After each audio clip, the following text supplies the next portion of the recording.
두 번째 신론 소개합니다. 신론에서는 크게 두 개를 핵심적으로 잘 이해하면 돼요. 도표에 보게 되면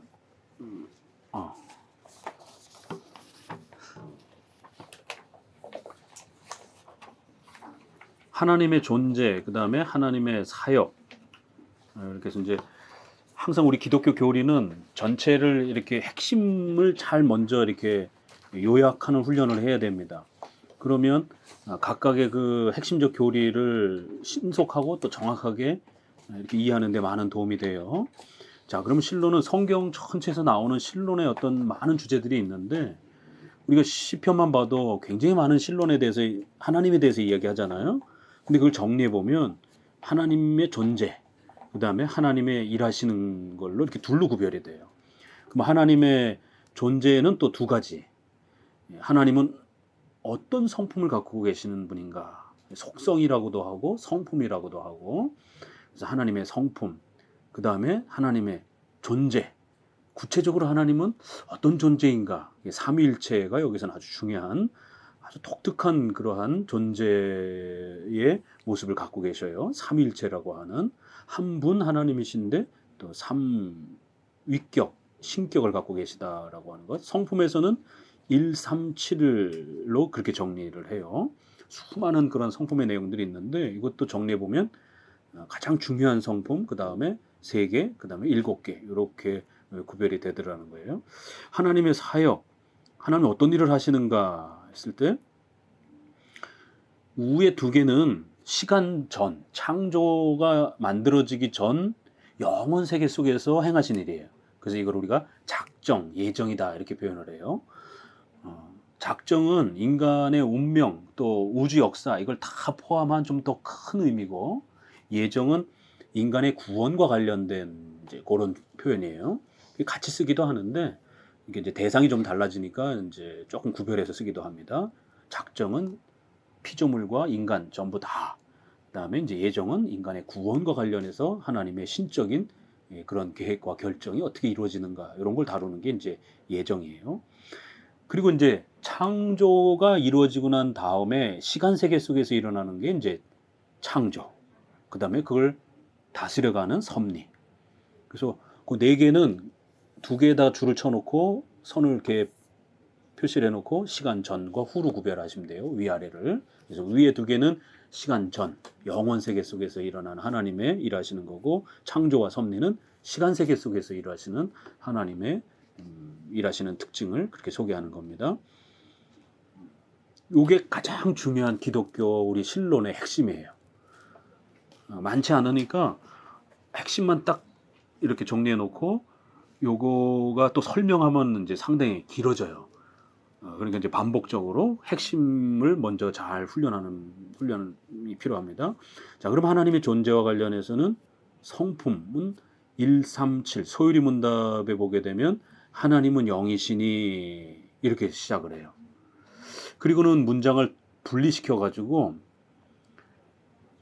다음 문장은 형용사 형태로 존재, 지혜, 능력, 거룩, 공의, 선함, 진실하심에 있어서 무한하시고 불변하시고 영원하시다 이렇게 표현을 해요. 그러니까 하나님은 영이시며 무한 불변 영원하신 분이다. 그런 절대적인 지존자다 이렇게 표현을 해요. 존재에 있어서 무한하시고 지혜와 능력에 있어서 무한하시고 거룩과 공의에 있어서 무한하시고, 이렇게 해서 요거를 137 형태의 하나님의 속성을 표현하는 가장 핵심적인 그런 하나님의 성품이에요. 그러니까 영이시다라는 말은 영적 존재다, 물질적 존재가 아니다. 이제 이런 의미도 담겨 있지만 절대 지존하신 자존자다, 스스로 존재하시는 절대 지존자다. 이런 의미가 훨씬 더 강해요. 하나님은 영이시니 이런 이 의미가. 그래서 이 모든 그 성품의 가장 앞선 강조 표현으로 이렇게 분리해갖고 하나님은 영이시니 이런 표현을 써요. 출애굽기 3장 14절에 보니까 백성들한테 하나님을 어떻게 가르쳐야 됩니까? 하나님, 모세가 물어요. 그러니까 하나님이 나는 나다 이렇게 가서 소개하라는 거예요. 그게 굉장히 어려운 말이죠. 나는 나다. 그래서 우리 번역은 나는 스스로 있는 자다 이렇게 약간 의역을 했어요. 근데 이제 히브리어는 영어로 표현을 하면 영어는 그냥 직역을 해버렸어요. I am 이렇게 나는 이다. 나는 존재한다. 이런 표현이에요. 그래서 I am who I am. 나인 나. 뭐 이런 표현이에요. 굳이 해석을 한다라면 나는 존재하는 나다. 뭐 이런 거예요. 아주 그냥 직역대로 번역을 해놨는데 이제 우리 번역은 조금 그래도 편하게 나는 스스로 존재하는 나다. 이제 이렇게 표현을 해서 하나님의 절대 자존성, 스스로 존재하시고 절대 주권을 갖고 계시는 그러한 신으로 이 단어가 가장 즐겨 쓰는 성경의 용어예요. 전지전능하시며 무소불능. 무소불능은 못하는 일이 없으시는 그런 전지전능.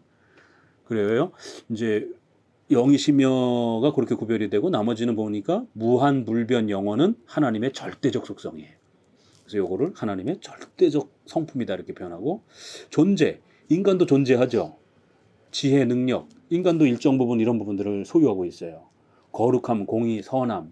그래서 요거를 인간과 공유하는 그래서 인간에게도 이런 인격적인 그러한 성품을 하나님의 형상으로 창조되었기 때문에 인간도 요 7가지의 이러한 성품을 하나님의 형상으로서 이렇게 또 반영해 주시는 그런 이걸 우리가 그래서 공유되어진 그러한 하나님의 성품이다 인간과. 그러나 요 3개는 하나님만이 절대적으로 갖고 계시는 절대적 속성이에요. 그래서 무한, 불변, 영원. 이게 무한이라는 말은 이게 시간과 이게 변한다라는 거는 시간에 좀 더 많이 영향을 받잖아요. 시간이 지나면 어떤 건 변하잖아요. 그래서 하나님은 시간을 초월해 계시는 절대자다 이런 표현이고 무한은 크다 이런 뜻이에요. 그래서 어떤 공간의 이 어떤 의미를 좀 이렇게 비유해서 하나님은 위대하시다, 크다. 그러니까 전 우주보다도 더 크신 분이다. 도대체 하나님이 얼마나 클까? 전 우주를 만드신 분이기 때문에 하나님의 그 크기는 상상을 할 수가 없다라는 그런 의미에서 무한, 시간과 관련해서 불변과 이제 영원도 시간과 관련된 부분이죠. 그래서 무한, 불변, 영원. 그래서 하나님은 절대 지존하신 분이다. 이제 이런 표현을 쓰는 것이고. 두 번째는 이제 하나님의 존재와 관련해서 가장 어려운 게 이제 삼위일체예요. 우리 신자들이 또 제일 어려워하는 부분들이고 실제로 교회 안에서 성도들이 거의 가르침을 받아본 적이 없어요. 그러니까 목사님들도 잘 안 가르치려고 그러고. 근데 문제는 초대교회 500년 동안 또 지금까지도 이단의 90% 가까이가 삼위일체를 잘못 이해한 데서 나타나요. 그러니까 여호와 증인, 예수님을 천사장으로 믿어요. 신으로 믿지를 않고. 그러니까 여호와 증인들도 이 삼일체 문제가 되는 거예요. 안식교도도 그렇고 서양의 이단도 그렇고 동양의 우리 한국의 이단들도 그렇고 대부분 다 이 삼일체를 잘못 말을 해서 이제 여기는 써놓질 않았는데 이단 2개는 꼭 조심해야 돼요. 이건 2000년 동안 괴롭힌 거기 때문에 예수님과 성령 하나님을 피조물처럼 이야기하는 종속론 첫 번째는 예수님을 신이 아니라고 주장을 하는 거예요. 그냥 인성만 강조하는 거예요. 예수님의 인성만. 신성을 부정하는 이런 종속론이라 해요. 그래서 성부 하나님만이 진짜 신이고 성자는 종속됐다라는 거예요. 낮은 존재라는 거예요. 크기가 다르다라는 거예요. 두 번째는 모양이 바뀐다라는 거예요. 그래서 구약은 성부 하나님처럼 신약은 예수님의 모습으로 오늘날은 성령 하나님의 모습으로 하나님 존재한다라는 거예요. 그러니까 오늘날 신자가 된다라는 거는 아주 뜨겁고 신비 체험하고 방언하고 이런 걸 하는 게 하나님을 만나는 거라는 거예요. 신약에서는 예수님을 만나는 게 하나님을 만나는 거고 구약에는 성부 하나님이 제사를 원했기 때문에 제사를 드리는 게 하나님을 만나는 거고 이런 식으로 모양이 바뀐다라는 거예요. 하나님이 시대마다 모양을 바꿔서 우리한테 나타난다라는 거예요. 모양이 바뀐다 그래서 양태론이라 이렇게 표현을 해요. 한문으로 양태론, 모양이 바뀐다라는 거예요. 이게 오늘날의 오순절파라든가 신비주의 이런 쪽들이 다 이 성령 운동 강조하는 쪽들이 다 이 양태론 삼위일체의 위험성을 갖고 있어요. 자, 그럼 우리 장로교는 한 분 하나님, 일체. 그런데 그 일체이신 하나님이 삼위라는 거예요. 이 위라는 말과 체라는 말을 먼저 좀 정리할게요. 왜 이런 표현을 썼느냐면 일체, 그런데 이게 뼈 이런 단어잖아요. 한문으로. 그렇지만 이거는 이제 우리 한문에도 이게 본체체, 철학적 용어가 있어요. 본체체, 존재체 뭐 이런 식의 이게 뼈와 관련된 신체와 관련된 단어를 한문을 썼지만 이게 이제 다른 의미가 있어요. 그래서 존재한다라고 하는 본체라고 하는 어떤 사물의 근본이라고 하는 어떤 그런 의미의 체자의 의미가 있어요. 그러면 위자는 이게 중국 말에서는 높임말이에요. 우리 말은 한문으로 몇 명 이러잖아요. 몇 분에 해당이 되는 중국어가 위예요. 우리 한글로는 분이라고 그러는 거고. 하나님이 한 분, 세 분 이러면 성도들이 헷갈린단 말이에요. 그래서 이거를 신학적 표현으로 한 분 하나님, 삼위 하나님 이렇게 표현을 한 거예요. 한체, 삼체 이렇게도 헷갈리잖아요. 한 분, 세 분 이러면은 한 분 하나님이 한 분이라는 거야, 세 분이라는 거야, 이게 막 헷갈린단 말이에요. 그래서 용어를 구별해주기 위해서 채자도 인격 존재에 대한 말이고 위자도 명자의 높임말이에요. 한문에서. 그래서 위자 이러면 자리 위 뭐 이런 뜻이 아니고 위치할 때 이 위가 아니고 이게 인격 위라는 그런 뜻이에요. 한문에. 옛날에 썼던 이제 한문 표현입니다. 이게 이제 교회 용어로 굳어지다 보니까 이제 계속 쓰는 거예요. 그래서 인격 하나님이니까 이제 우리가 신격이라고 부르는 거예요. 그래서 삼인격이라고도 부르고 삼신격이라고도 부르고 신성을 가지신 분이기 때문에 한신성 이렇게도 불러요. 그래서 한 분 하나님, 삼위 이렇게 부르는 거예요.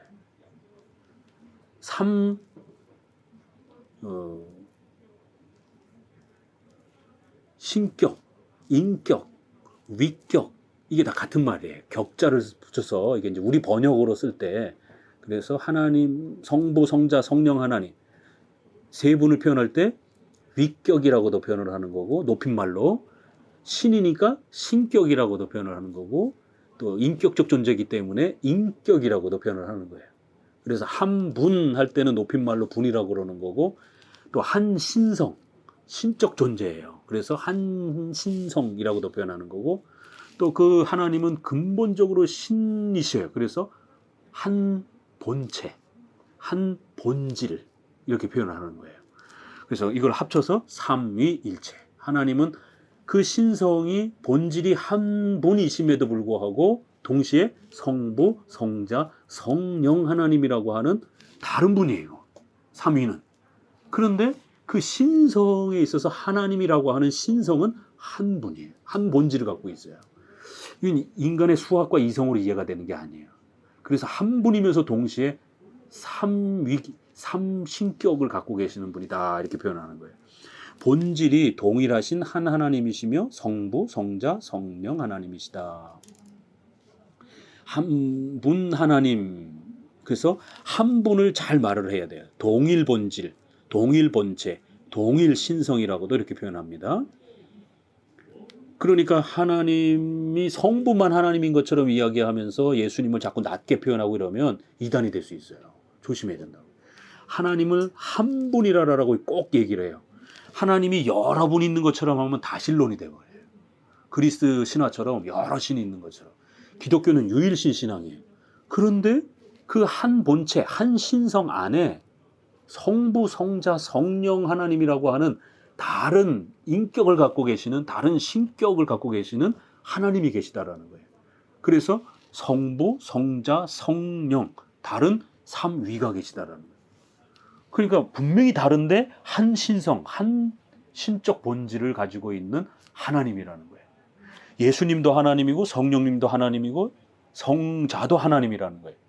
그래서 그 신성의 유일하신 한 분 하나님이라는 거예요. 근데 그 한 분 하나님 안에 성부, 성자, 성령 삼위라고 하는 위격, 신격이 서로 구별되고 다른 존재인 세 분이 계시다라는 거예요. 그래서 한 분이시면서 동시에 세 분이라는 표현을 이제 쓰는 거예요. 근데 용어가 헷갈리니까 한 분이시면서 삼위가 계시다. 삼위 하나님이 계시면서 동시에 한 분 하나님이다. 그러니까 이제 기독교는 한 하나님과 삼위 하나님을 균형 있게 잘 말하는 게 이제 이게 핵심이에요. 한 하나님만 강조하게 되면 예수님이 피조물이 돼버리는지 이런 위험성이 늘 역사 속에서 이단들이 헷갈려 했던 거고, 삼위만 지나치게 강조하게 되면 하나님이 세 분, 네 분 있는 것처럼 헷갈려가지고 다신론 사상이 돼버려요. 기독교는 하나님은 한 분이시면서 동시에 삼위 하나님이 계시다라고 하는 것을 동시적으로 강조하고 동시적으로 고백하는 거예요. 수학적으로는 1과 3이 같다라는 어떤 형태인데 이건 이성적으로 수학적으로는 불가능하죠. 그렇지만 성경이 하나님을 자신을 그런 존재로 소개를 하는 거예요.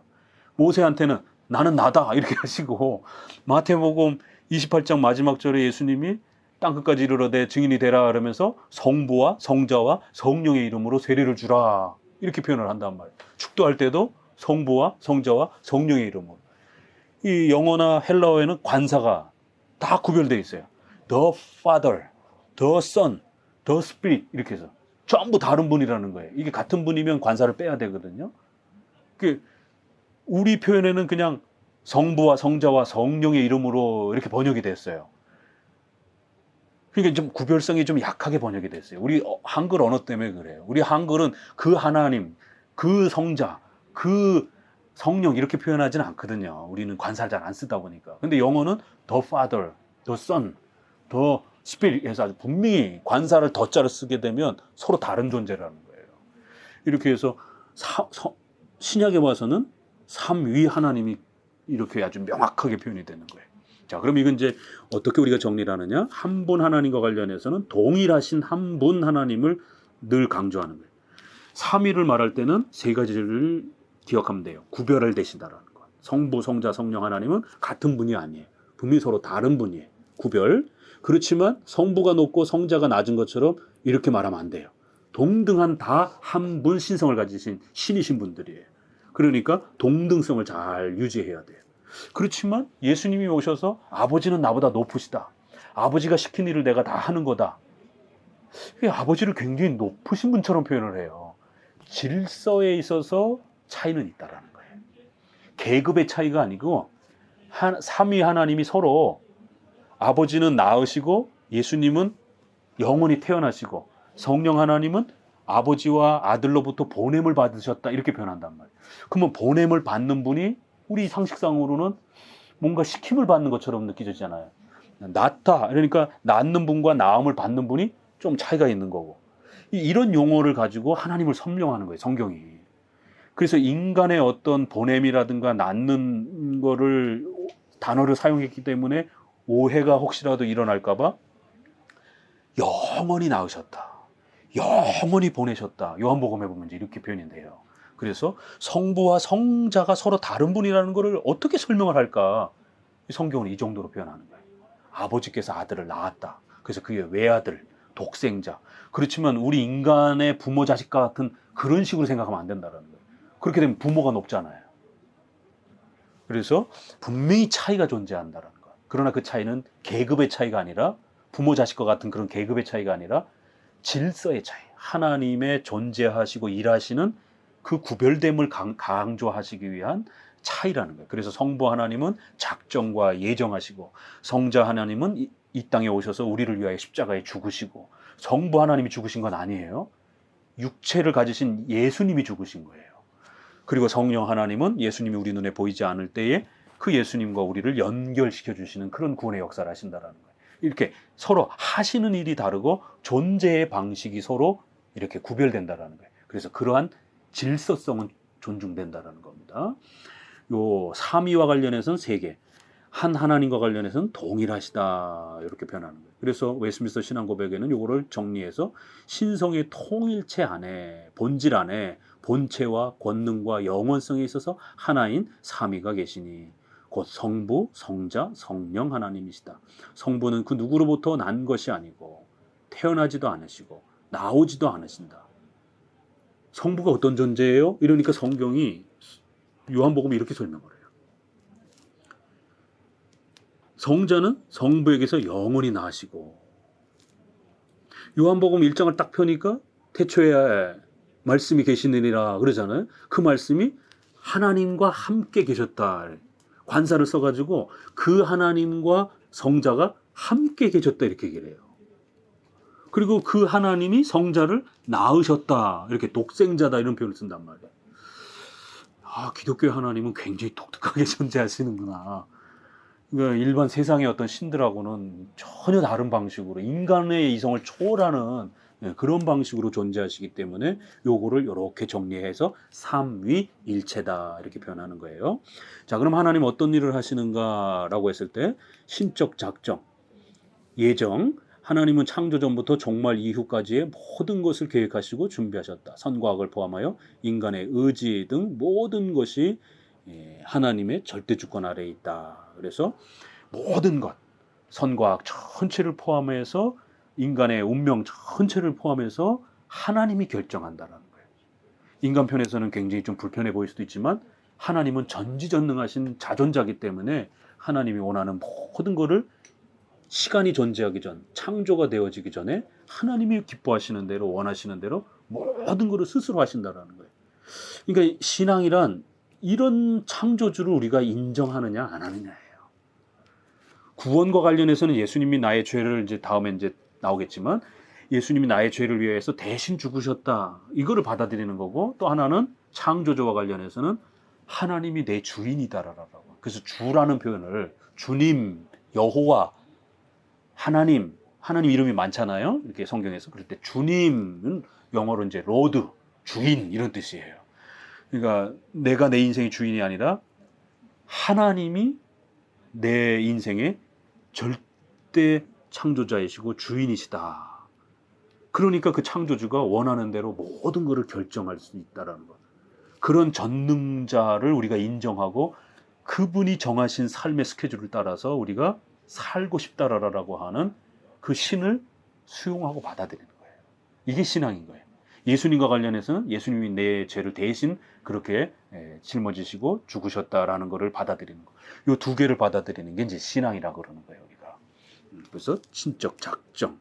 그 다음에 예정은 창조 전 택자와 유기자를 구별하셨다. 택자에게 예수님을 보내주셨다. 그래서 우리 장로교 칼빈주의는 택자와 유기자 전체를 하나님이 결정한다라고 하는 이중 예정. 두 대상이 있다라는 거예요.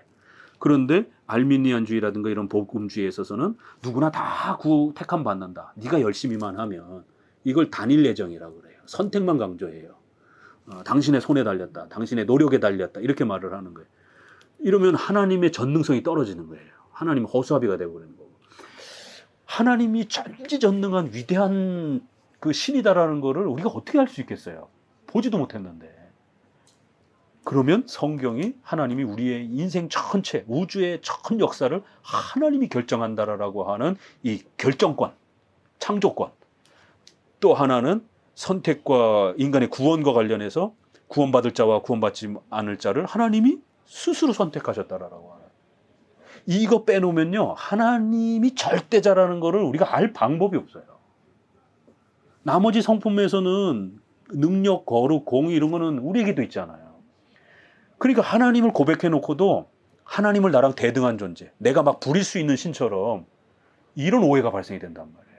그래서 이 무한불변 영원, 하나님의 작정, 예정을 배우지 않으면 우리가 신을 인정하면서도 신을 존중하지 않는 이런 신앙이 돼버려요. 그래서 우리가 그걸 인본주의 신앙이라고 그래요. 그래서 반드시 우리 장로교는 신적 작정과 예정, 왜 하나님이 그렇게 하셨는지는 설명이 없어요, 성경에서. 그래서 한편으로는 창조가 되기 전 관점에서 우리가 태어나기도 전에 야곱과 에서가 쌍둥이였지만 로마서에 보니까 태어나기도 전에 그들이 선악을 분별하기도 전에 하나님이 동생을 선택하고 형 에서는 버렸다라는 거예요. 그러니까 여기에 사람들이 당황하는 거예요. 하나님 마음이라는 거예요. 하나님 기뻐하시는 뜻이라는 거예요. 근데 이제 인간은 거기에 대해서 불편하다라는 거예요. 왜 하나님이 그렇게 하시느냐라고. 이제 인간이 착각하는 거죠. 절대자에게 자기가 그거를 요구할 수 있는 것처럼. 여기서부터 벌써 이게 핀트가 안 맞는 겁니다. 우리 장로교 신앙은 하나님이 얼마든지 그렇게 하실 수 있다는 거예요. 왜? 주인이니까. 근데 이 주인이라고 하는 걸 인정하지 않는 일반 복음주의 신앙은 왜 하나님이 그렇게 해야 되지? 이렇게 따지기 시작하는 거예요. 그러니까 신을 바라보는 관점이 서로 다른 거예요. 그래서 영원 세계 속에서도 이 예정을 볼 수도 있고 또 타락의 관점에서도 어차피 인간은 타락해서 모두가 다 지옥의 벌을 받는데 그 중에서 일부를 하나님이 건져내 주셨다라는 거예요. 이건 또 타락의 관점에서도 예정을 볼 수도 있고 창조가 되기 전 영원 세계 속에서 하나님이 그 모든 걸 다 결정한 거예요. 그러면 타락의 이런 모든 걸 넘어서서 영원 세계 속에서도 볼 수도 있고 두 관점으로 다 볼 수가 있어요. 둘 다 은혜인 거예요. 타락의 관점에서 보게 되면 더 강력하죠. 또 어떤 면에서는 다 타락해갖고 지옥의 심판을 받아야 되는데 그 중에 누구를 건져냈어요. 근데 죽어가는 자들이 왜 나는 안 건져내느냐라고 삿대질하면서 따질 수는 없잖아요. 그래서 로마서에 너희는 흙이라는 거예요. 토기장이가 진흙을 가져다가 예쁜 그릇을 만들어서 집에다가 장식장에다가 보호를 할지 아니 밥그릇으로 막 개밥그릇으로 쓸지 그건 주인이 토기장이가 결정하는 것이지 니네 흙이 왜 자꾸 이래라 저래라 신에게 따지느냐. 신앙이란 그런 게 아니라는 거예요. 그러니까 그런 하나님의 절대적 존재, 구원과 관련해서 하나님의 그런 절대적 행위를 성경을 통해서 배웠을 때 우리가 불편함 없이 인정할 수 있느냐. 이게 신앙이라는 거예요. 특별히 장로교 신앙은. 그래서 예정론에서 우리는 이중 예정을 가르친다라는 거. 자, 시간 세계 속에서는 무에서 유를 만들어낸 육일 창조. 그다음에 우리는 진화론을 반대하고 이 진화론과 창조론을 반반씩 섞은 게 유신 진화론이라는 거예요. 요즘에 상당히 인기가 끌어요. 사람들이 과학적이다 이러니까. 그래서 과학적인 어떤 현상과 창조를 이렇게 섞어가지고 자꾸 창조를 과학적으로 설명을 하려고 하다 보니까 이제 이런 일이 벌어지는 거예요. 왜냐하면 과학적으로 창조가 설명이 안 되는 게 많아요. 삼일체도 설명 안 되고 창조의 그런 과정도 과학적으로 설명 안 되는 게 많고 그나마 지금 뭐 빅뱅이라든가 뭐 이런 걸 갖고 설명을 하는데도 그것도 갖고도 다 설명이 안 돼요. 우주가 얼마나 넓은지 그거 과학적으로 설명 안 되잖아요. 뭐 만원경 가지고 이제 조금 은하계 조금 보고 있는 건데 그 뒤에 세계들은 얼마나 많은지 어떻게 알려. 중력이 대단한 건 줄 알았는데 아인슈타인이 그 중력의 개념을 다 깨버렸잖아요. 상대성 이론이라는 개념을 가지고 시간과 공간과 이 무게가 이렇게 전부 다 굴절이 되고 변동이 된다라고 하나, 절대값이 아니라라고 하나. 그 전까지는 중력이 모든 법칙이 기본 법칙인 줄 알았는데. 그러니까 이제 이런 과학들은 과학이 발전이 되면서 또 새로운 어떤 것이 더 발견이 되는 거예요. 이런 어떤 놀라움은 과학으로 다 설명이 안 되고 다 아직도 밝혀지지 못한 게 많아요. 그래서 너무 과학적으로 설명하지 않아도 된다라는 것이죠. 성경 말씀을 그대로 믿는 그 신앙이면 충분한 거예요. 섭리는 세 가지 꼭 주의하라 그랬어요. 모든 거를 다스린다라는 것. 작정은 모든 거를 하나님이 계획하시고 이미 결정했다라는 거고 섭리란 단어가 다스린다라는 한문이에요. 그래서 작정하신 대로 그대로 통치하신다라는 거예요. 모든이라는 개념을 잘 잡으셔야 돼요. 선과 악 전체를. 그러나 하나님이 악을 만드는 주인은 아니에요. 악을 다스릴 수 있는 분이에요. 통치하실 수 있는 분이에요. 이걸 못한다고 그러면 또 허수아비 하나님이 돼요. 그러나 악을 만드신다 이렇게 표현하게 되면 하나님은 악한 신이 돼버리고 이 중간쯤을 어떻게 말하느냐가 굉장히 중요한 거예요. 이쪽 저쪽을 포기할 수 없기 때문에. 그래서 하나님은 선과 악 전체를 지배하시고 다스린다. 그러나 악을 만드시는 그런 창조주는 아니라는 거예요. 그래서 모든이라는 단어. 그러다 보니까 자연적으로 악의 문제를 어떻게 해결해야 하고 답변해야 되는지가 항상 어려움이 따라와요. 그래서 악은 만드시거나 주인이 아니라는 거예요. 다만 악을 통치하고 정돈하시고 다스리는. 그래서 악에 대해서는 하나님이 작정으로 계획하시는데 인간의 인격적인 마음과 의지로 악을 행하도록 그 인격적 의지를 막거나 강요하지 아니하시고 허용한다. 이래서 하나님의 위대한 작정을 악과 관련해서는 조금 수동적으로 말해요. 조금 이렇게 피동적으로 말을 해요. 허용적 작정. 선은 자유롭게 세게 말해도 돼요. 하나님이 선을 만드셨다. 하나님이 선을 창조하셨다. 근데 그렇게 똑같이 악을 표현하면 심각해지잖아요. 하나님이 악을 만들었다. 하나님이 악을 행하셨다. 이러면 심각해지잖아요. 그래서 능동적으로 적극적으로 악을 말하기는 굉장히 어려운 거예요. 그래서 하나님의 작정과 관련해서 악은 허용적으로, 수동적으로 조금 이렇게 말하는 거예요. 왜? 그 악의 주체는 인간이 되어야 되기 때문에. 세 번째는 인간의 의지. 그래서 이 악을 선택하고 행하는 이 인간의 의지는 의지의 자유를 하나님이 강제하거나 억압하지 아니하시고 배려하시고 허용하시는 거예요. 인간은 절대로 기계가 아니에요. 인격을 갖고 살아가는 존재입니다. 그런 방식으로 인간을 통치하기 때문에 이게 신비롭다라는 거예요. 하나님이 모든 역사를 지배하시는데 하나님의 주권으로, 근데 인간의 의지가 억압받거나 속박받지 않도록 자유롭게 인간으로 살아가도록 그렇게 배려하시는 거예요. 통치하시는 거예요. 이게 조화를 이룬다라는 거예요. 하나님의 주권과 인간의 의지가. 우주가 어마어마한 중력이 있잖아요. 근데 인간은 전혀 그걸 못 느끼고 살아가요. 자유롭게. 그러나 그 중력을 떠나서 살 수가 없어요. 우리가 날씨라든가 이런 모든 영향을 받잖아요. 이 하나님의 주권을 약간 그렇게 비유로 설명할 수가 있어요. 절대적 주권의 힘에 의해서 우리가 살아가요. 우리가 태어나고 죽는 모든 게. 그렇지만 어디까지 하나님이 그 힘이 왔는지 안 보여요. 그래서 우리가 자유로운 거예요. 내가 자고 싶으면 자고 일어나고 싶으면 일어나고, 인간의 인격이 발휘되도록 하나님은 우리를 그런 전능함으로 다스린다는 거예요. 이것도 신비해요. 과학적으로 설명되지 않는. 그래서 이제 인간을 다스릴 때는 보존, 협력, 통치라는 것.